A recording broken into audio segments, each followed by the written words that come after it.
കാടിന്റെ വെസ്റ്റ് ഭാഗത്ത് ഒരു ഗുഹയുണ്ട്. ആ ഗുഹയിൽ ഒരു പ്രേതവുമുണ്ട്. ആരെങ്കിലും രാത്രി സമയത്ത് അവിടേക്ക് പോയാൽ അവരുടെ കയ്യിലുള്ള എല്ലാം അത് കൊള്ളയടിക്കും. ആ ഗുഹയുടെ അടുത്തേക്ക് പോയി നീ അതിനെ തുരത്തിയാൽ നീ ഒരു മിടുക്കനാണെന്ന് ഞാൻ സമ്മതിക്കാം. ഈ കാട് അതിന്റെ മനോഹാരിത കൊണ്ടും അവിടെയുള്ള മനോഹരമായ മൃഗങ്ങളെ കൊണ്ടും വളരെ ഫേമസ് ആയതായിരുന്നു. ആ മൃഗങ്ങളുടെ കൂട്ടത്തിൽ മോണ്ടി എന്നൊരു ആനയും ഉണ്ടായിരുന്നു. അത് വളരെ ബുദ്ധിശാലിയും ഒരുപാട് ധൈര്യശാലിയുമായിരുന്നു. അതുകൊണ്ട് എല്ലാ മൃഗങ്ങളും ആനയെ പ്രശംസിച്ചിരുന്നു. എന്നാൽ എന്താണെന്നറിയില്ല, ചോട്ടുമാനിന് അത് ഇഷ്ടമേ അല്ലായിരുന്നു. ഒരു ദിവസം മോണ്ടു ആന എല്ലാ മൃഗങ്ങളുടെയും കൂടെ ഇരുന്ന് അവരോട് സംസാരിച്ചു കൊണ്ടിരുന്നു. അപ്പോൾ ചോട്ടു പറഞ്ഞു, മോണ്ടുവാനെ, ഞാൻ നിന്റെ അറിവിനെയും ബുദ്ധിയെയും ഇപ്പോൾ ടെസ്റ്റ് ചെയ്യാൻ പോകുക. നീ അതിന് തയ്യാറാണോ? അത് എന്ത് ടെസ്റ്റാണ്? കാടിന്റെ വെസ്റ്റ് ഭാഗത്ത് ഒരു ഗുഹയുണ്ട്. ആ ഗുഹയിൽ ഒരു പ്രേതവുമുണ്ട്. ആരെങ്കിലും രാത്രി സമയത്ത് അവിടേക്ക് പോയാൽ അവരുടെ കയ്യിലുള്ള എല്ലാം അത് കൊള്ളയടിക്കും. ആ ഗുഹയുടെ അടുത്തേക്ക് പോയി നീ അതിനെ തുരത്തിയാൽ നീ ഒരു മിടുക്കനാണെന്ന് ഞാൻ സമ്മതിക്കാം. എല്ലാവർക്കും അറിയാം, മോണ്ടു ആന ഒരു മിടുക്കനാണ്. ഇതൊക്കെ പ്രൂവ് ചെയ്യേണ്ട കാര്യമുണ്ടോ? ഇല്ല ഇല്ല, ഞാൻ അവിടേക്ക് ഉറപ്പായും പോകും. എന്നിൽ എനിക്ക് വിശ്വാസമുണ്ട്. അതിനെക്കുറിച്ച് മോണ്ടു ആന ചിന്തിച്ചു. അതിനുശേഷം താറാവിനോട് ഒരു മുട്ട ചോദിച്ചു.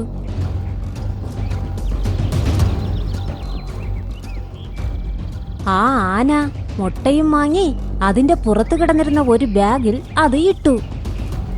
അതിനുശേഷം അത് കറുത്ത ഗുഹയിലേക്ക് പോയി. മോണ്ടു ആന ഗുഹയുടെ അടുത്തേക്ക് പോയ ഉടനെ ഭയാനകരമായ ചിരിക്കുന്ന ശബ്ദം കേട്ടു.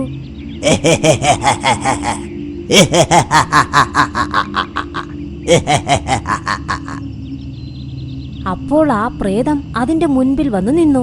ആ പ്രേതത്തെ കാണാൻ കുരങ്ങിന്റെ അസ്ഥികൂടം പോലെ ഉണ്ടായിരുന്നു. ഒരുപക്ഷെ ഇതുപോലെയുള്ള സിറ്റുവേഷൻ വേറെ ഏതെങ്കിലും മൃഗങ്ങൾക്ക് വന്നിരുന്നെങ്കിൽ അവർ പേടിച്ച് മരിച്ചു പോകുമായിരുന്നു. എന്നാൽ മോണ്ടു അങ്ങനെയല്ലായിരുന്നു. പേടിക്കാതെ അത് എതിർത്തു നിന്നു. നിന്റെ കയ്യിൽ എന്തൊക്കെയുണ്ടോ അതെല്ലാം തന്നിട്ട് പോയിക്കോ. നീയാണോ കറുത്ത ഗുഹയിലെ പ്രേതം? എല്ലു മാത്രമേ ഉള്ളല്ലോ, ശരീരമോടെ. ഞാനൊരു പ്രേതമാ. എന്നെ കണ്ടിട്ട് നിനക്ക് പേടിയാകുന്നില്ലേ? ഞാനെന്തിനാ നിന്നെ കണ്ടു പേടിക്കുന്നത്? നിന്നെ നേരിടാനാണല്ലോ ഞാൻ വന്നത്. ഞാനിതിൽ ഇപ്പോൾ ഒരുപാട് അപമാനിക്കുന്നു. ഞാൻ നിന്നോട് വഴക്കുണ്ടാക്കി നിന്നെ ഞാൻ തോൽപ്പിക്കും. ശരി, നീ വഴക്കുണ്ടാക്കും.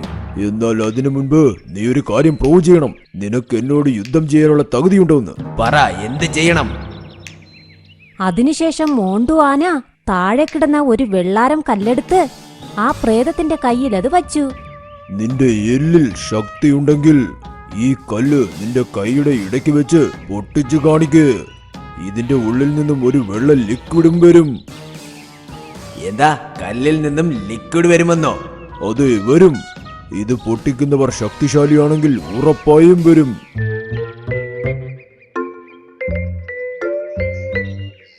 അത് കേട്ടതും പ്രേതം അതിന്റെ കൈയിന്റെ നടുക്ക് വെച്ച് അത് കല്ലെടുത്ത് വെച്ച് അത് പൊട്ടിക്കാൻ നോക്കി. എന്നാൽ എത്ര ശ്രമിച്ചിട്ടും അത് ചെയ്യാനേ പറ്റിയില്ല. നിന്നെ കൊണ്ട് പറ്റില്ല. അങ്ങനെ പറഞ്ഞ് ആ കല്ലിപ്പോൾ ആന വാങ്ങി. ഇപ്പോൾ നീ ഇത് പൊട്ടിച്ച് കാണിക്ക് നോക്കട്ടെ. എന്നാൽ മോണ്ടു ആന അത് ശ്രദ്ധ തിരിച്ച നേരം ആ കല്ല് വലിച്ചെറിഞ്ഞു. അതിനുശേഷം ബാഗിലുണ്ടായിരുന്ന ആ മുട്ടയെടുത്ത് രണ്ട് കൈയുടെയും ഇടയ്ക്ക് വച്ചു.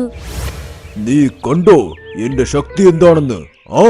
അങ്ങനെ രണ്ട് കൈയുടെയും ഇടയ്ക്ക് വെച്ച് ആ മുട്ട അമർത്തിയതും മുട്ട പതുക്കെ പതുക്കെ പൊട്ടാൻ തുടങ്ങി. അതിനുശേഷം കുറച്ചു നേരത്തിനുള്ളിൽ ആ മുട്ടയുടെ യോക്കും താഴെ വീണു. ഇത് കണ്ടതും ആ പ്രേതം അത്ഭുതപ്പെട്ട് നിന്നുപോയി. കണ്ടോ നീ എന്റെ ശക്തി? നല്ല കട്ടിയുള്ള കല്ല് എന്റെ ശക്തി കൊണ്ട് ഞാൻ വളരെ നിഷ്പ്രയാസമായി പൊട്ടിച്ചു കളഞ്ഞു. അത് കണ്ടപ്പോൾ പ്രേതം ഇപ്പോൾ ഒരുപാട് ടെൻഷനായി. ഇത് ആന ചെയ്തതാണ്, പക്ഷെ എങ്ങനെ ചെയ്തു? ഇപ്പോൾ മനസ്സിലായോ നിനക്ക് എന്നോട് യുദ്ധം ചെയ്യാനുള്ള അർഹതയില്ല എന്ന്? ഈ ഗുഹയിൽ നിന്നും നീ മര്യാദയ്ക്ക് പൊയ്ക്കോ. മോണ്ടു, ഈ ഒരു രാത്രി മാത്രം ഞാൻ ഈ ഗുഹയിൽ താമസിച്ചോട്ടെ. വേണമെങ്കിൽ നിങ്ങളും താമസിച്ചോളൂ. നേരം വെളുക്കുമ്പോൾ നിങ്ങളുടെ മുൻപിലൂടെ തന്നെ ഞാൻ ഇവിടെ നിന്നും പൊയ്ക്കോളാം. മോണ്ടു ആന അപ്പോൾ അത് പറഞ്ഞത് കേട്ടു. അവിടെ താമസിക്കാൻ അത് സമ്മതം മൂളി. രാത്രി ഉറങ്ങുന്ന സമയം മോണ്ടുവിനും ഒരു പുതപ്പ് കൊടുത്ത് ഇങ്ങനെ പറഞ്ഞു. മോണ്ടു ചേട്ടാ, നിങ്ങൾ ഇത് പുതച്ചിട്ട് ഉറങ്ങിക്കോളൂ. രാത്രി ഇവിടെ നല്ല തണുപ്പായിരിക്കും.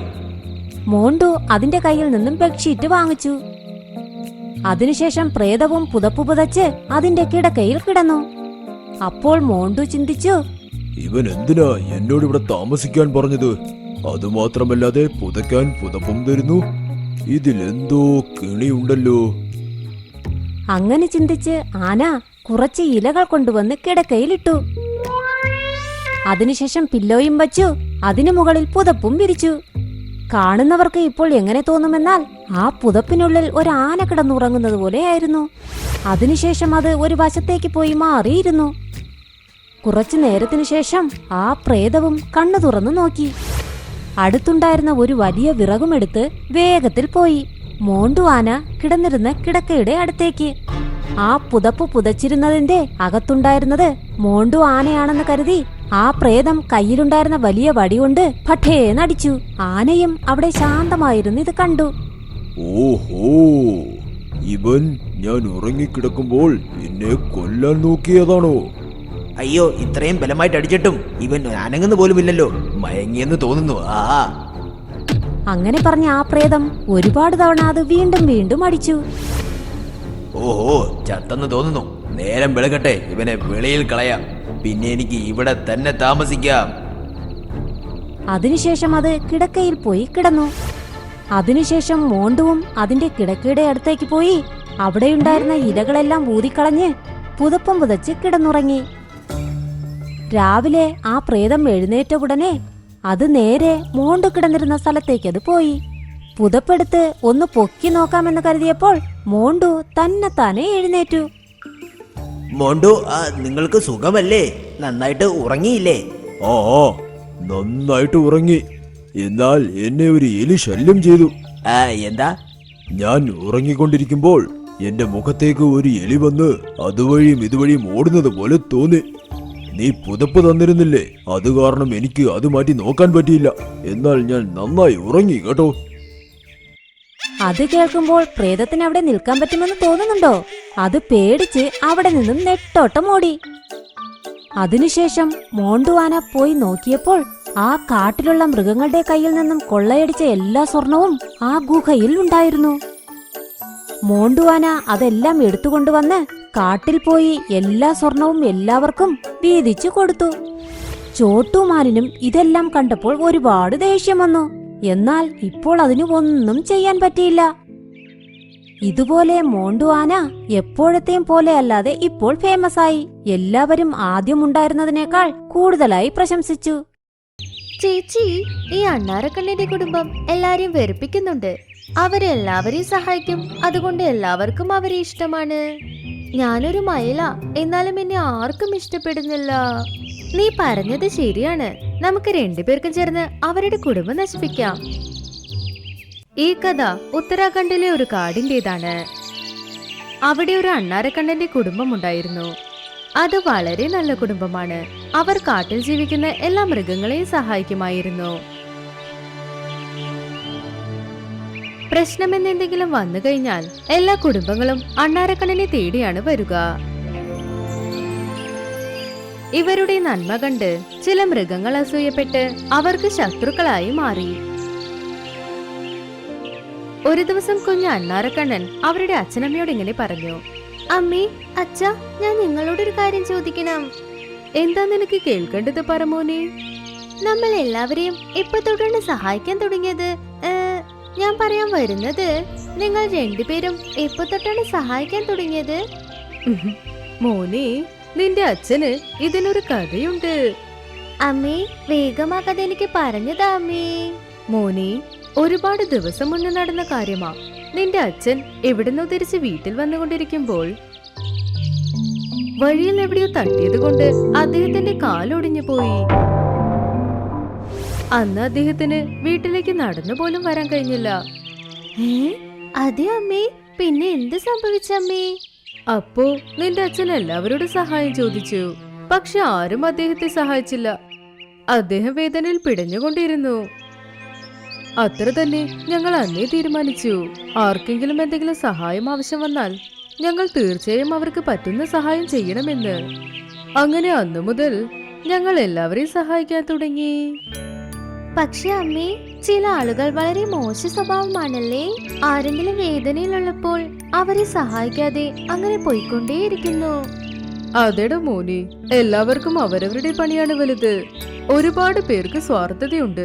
അതുകൊണ്ടാണ് ഞങ്ങൾ എല്ലാവരെയും സഹായിക്കുന്നത്. അങ്ങനെ അന്നു മുതൽ ഞങ്ങൾ എല്ലാവർക്കും ഇഷ്ടപ്പെടാൻ തുടങ്ങി. ആരെങ്കിലും അനാഥ കുട്ടികളുണ്ടെങ്കിൽ നിങ്ങളുടെ അച്ഛൻ അവരെ കൂടെ നിർത്തും. അവരെ സ്വന്തം കുട്ടികളെ പോലെ തന്നെ കാണും. ഇത് വളരെ നല്ല കാര്യമാണല്ലോ അച്ഛൻ അനാഥ കുട്ടികളെ കൂടെ നിർത്തുന്നത്. ഇനി അവർക്ക് ഒറ്റയ്ക്കിരിക്കേണ്ട ആവശ്യമേ ഇല്ല. അല്ലെങ്കിൽ ഇത്ര ചെറിയ പ്രായത്തിൽ പാവം ആ കുട്ടികൾ എന്ത് ചെയ്തിരിക്കും? ഏതെങ്കിലും വലിയ മൃഗം അവരെ വേട്ടയാടിയിട്ടുണ്ടാകും. അതേടാ മോനെ, നീയും വലുതായ നിന്റെ അച്ഛനെ പോലെ തന്നെ ആവണം. എല്ലാവരെയും സഹായിക്കണം. ഒരു ദിവസം താറാവുകൾക്ക് കഴിക്കാൻ ഒന്നുമില്ലാതായിരുന്നു.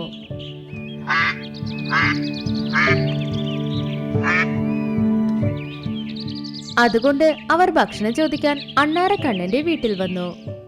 അണ്ണാറക്കണ്ണന്റെ അമ്മേ, ഞങ്ങളുടെ വീട്ടിൽ ഭക്ഷണം തീർന്നു പോയി. അതുമല്ലാതെ ഞങ്ങൾ ഇപ്പൊ സുഖമില്ലാതായിരിക്കുന്നു. അതുകൊണ്ട് ഞങ്ങൾക്ക് ഭക്ഷണം ഉണ്ടാക്കാനേ കഴിഞ്ഞില്ല. ദയവ് ചെയ്ത് ഞങ്ങൾക്ക് കുറച്ച് ഭക്ഷണം തരുമോ? അപ്പൊ അണ്ണാറക്കണ്ണന്റെ അമ്മ ഇങ്ങനെ പറഞ്ഞു, ഗിലിഗിലി താറാവേ, ഞങ്ങൾ തീർച്ചയായും നിന്നെ സഹായിക്കും. താറാവുകൾ വളരെ സന്തോഷത്തോടെ ആ ഭക്ഷണം എടുത്തുകൊണ്ട് പോയിക്കൊണ്ടിരുന്നു. ആ കാടിനുള്ളിൽ നല്ല മൃഗങ്ങളോടൊപ്പം തന്നെ മോശമായ മൃഗങ്ങളും ഉണ്ടായിരുന്നു. അവർ അണ്ണാറക്കണ്ണന്റെ കുടുംബം നോക്കി അസൂയപ്പെട്ടുകൊണ്ടിരിക്കും. അങ്ങനെ അസൂയപ്പെടുന്ന മൃഗങ്ങളിൽ ഒരു പൂച്ചയും മയിലും ഉണ്ടായിരുന്നു.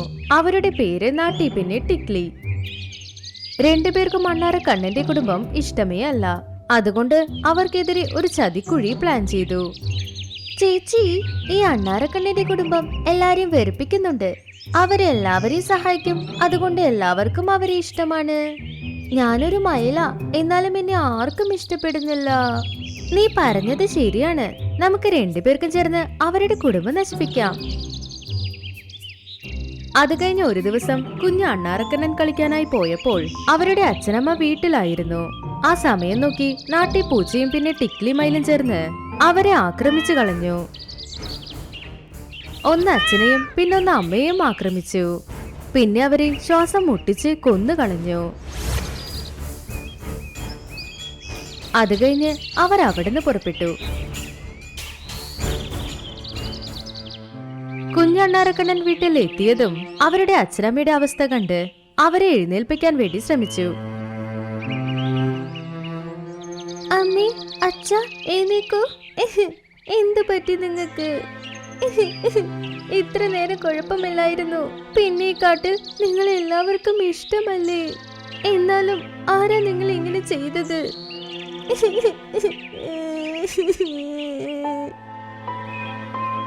കുഞ്ഞണ്ണാറക്കണ്ണൻ കരഞ്ഞു.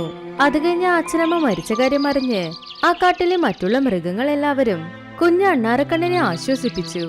ബോണി പറവ, കാലു കാക്ക പിന്നെ കുറുമ്പൻ കുരങ്ങൻ ഇങ്ങനെ പറഞ്ഞു, കുഞ്ഞണ്ണാറക്കണ്ണ, ഇതൊക്കെ എങ്ങനെ സംഭവിച്ചു? ഈ കാട്ടിലുള്ള അണ്ണാറക്കണ്ണന്റെ മഹാറാണിയെയും മഹാരാജാവിനെയും ആരാണ് കൊന്നത്? എന്റെ മോനെ, നീ ഇത്ര ചെറുപ്പത്തിൽ അനാഥയായി പോയല്ലോ.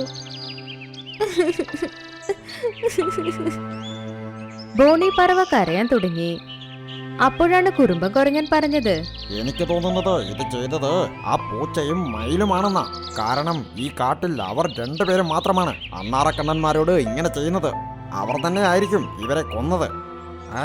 അതെ, എല്ലാവരും ചേർന്ന് അവരെ ഒരു പാഠം പഠിപ്പിക്കാം.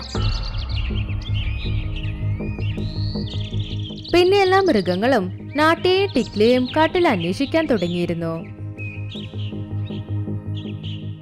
നാട്ടിയും ടിക്ലിയും ഒരു ഗുഹയിൽ ഒളിഞ്ഞിരുന്നു. കാട്ടിലുള്ള എല്ലാ മൃഗങ്ങളും അവരെ അന്വേഷിച്ചാണ് വരുന്നതെന്ന് അവർക്ക് നന്നായി മനസ്സിലായി. ടിക്ലി, നമ്മൾ ആ അണ്ണാറക്കണ്ണനെ കൊന്ന കാര്യം എല്ലാവരും അറിഞ്ഞെന്നാ തോന്നുന്നേ. നമ്മളാണ് കുഞ്ഞണ്ണാറക്കണ്ണനെ അനാഥയാക്കിയെന്ന് എല്ലാവരും നമ്മളെ കൊല്ലാനായി വരുന്നുണ്ട്. അതി, നീ പറഞ്ഞത് ശരിയാ. വാ, നമുക്ക് ഈ കാട്ടിൽ നിന്ന് ഓടിപ്പോകാം. അവർ രണ്ടുപേരും ഓടിപ്പോകാൻ ശ്രമിച്ചപ്പോൾ ശരിയായ സമയത്ത് എല്ലാ മൃഗങ്ങളും ആ ഗുഹയിൽ വന്നു. അപ്പ അവർക്ക് ഓടിപ്പോകാനേ കഴിഞ്ഞില്ല. കറുത്ത കാക്കേ, ഇവരെ നന്നായി കൊത്തി കൊത്തി നല്ല ഒരു ശിക്ഷ കൊടുക്ക്. എല്ലാവരും അവരെ കൊല്ലാനായി ശ്രമിച്ചപ്പോൾ കുഞ്ഞു അണ്ണാരക്കണ്ണന് ഇത് ശരിയായി തോന്നിയില്ല. ആ കുഞ്ഞണ്ണാരക്കണ്ണൻ എല്ലാവരോടും പറഞ്ഞു, ഇല്ല, ഇവരെന്റെ അച്ഛനമ്മയെ കൊന്നു എന്ന് കരുതി ഞാൻ ഇവരെ കൊന്ന പ്രതികാരം വീട്ടില്ല. എന്റെ അച്ഛനമ്മ എല്ലാരും സഹായിക്കാനാണ് കരുതിയത്. ഞാൻ ഇവര് കാരണമാണ് അനാഥയായത്. ഞാൻ ചെയ്ത പോലെ ഞാൻ ഇവരോട് ചെയ്താൽ പിന്നെ ഇവർക്കും എനിക്കും എന്ത് വ്യത്യാസമുണ്ടാകും? കുഞ്ഞണ്ണാരക്കണ്ണ, ഞങ്ങളോട് ക്ഷമിക്കേ. ഞങ്ങൾ നിന്റെ അച്ഛനമ്മയെ കൊന്ന് ഒരു വലിയ പാപം ചെയ്തു. അതെ, ഞങ്ങളോട് ക്ഷമിക്കൂ. ഞങ്ങൾക്ക് അവരെ കാണുമ്പോൾ അസൂയ തോന്നിയിരുന്നു. എന്തെന്നാൽ അവരെ എല്ലാവർക്കും ഒരുപാട് ഇഷ്ടമാണ്. അത് ഞങ്ങൾക്ക് ഇഷ്ടപ്പെട്ടില്ല. അതുകൊണ്ട് ഞങ്ങൾ രണ്ടുപേരും ഒരു വലിയ പാപം ചെയ്തു. കുഞ്ഞ് അണ്ണാറക്കണ്ണൻ അവരോട് ക്ഷമിച്ചു. അവൾ അനാഥയായിരുന്നു. പക്ഷെ അവളുടെ അച്ഛനമ്മ പറഞ്ഞു കൊടുത്ത കാര്യം അവൾക്ക് ഓർമ്മയിലുണ്ട്. പിന്നെ കുഞ്ഞനിൽ ബോണി പറവയോടൊപ്പം ഇരുന്നു. ബോണി പറവ അവളെ നന്നായി നോക്കി. കുഞ്ഞണ്ണാറക്കണ്ണനും അവരുടെ അച്ഛനമ്മയെ പോലെ എല്ലാവരെയും സഹായിച്ചു. ഈ കഥയിലൂടെ നമ്മൾ എന്തുപാടെ പഠിച്ചു എന്നോ? തെറ്റുകാർക്ക് നമ്മൾ തെറ്റ് ചെയ്യരുത്. തെറ്റ് ചെയ്യുന്നവരെ പരിഹരിക്കാൻ എത്രയോ മാർഗമുണ്ട്. മോശമായവർക്ക് നമ്മൾ മോശമായി ചെയ്താൽ പിന്നെ അവർക്ക് നമുക്ക് വ്യത്യാസമുണ്ടാകില്ല. ഈ ഒരു വ്യത്യാസമാണ് നമ്മൾ മനസ്സിലാക്കേണ്ടത്.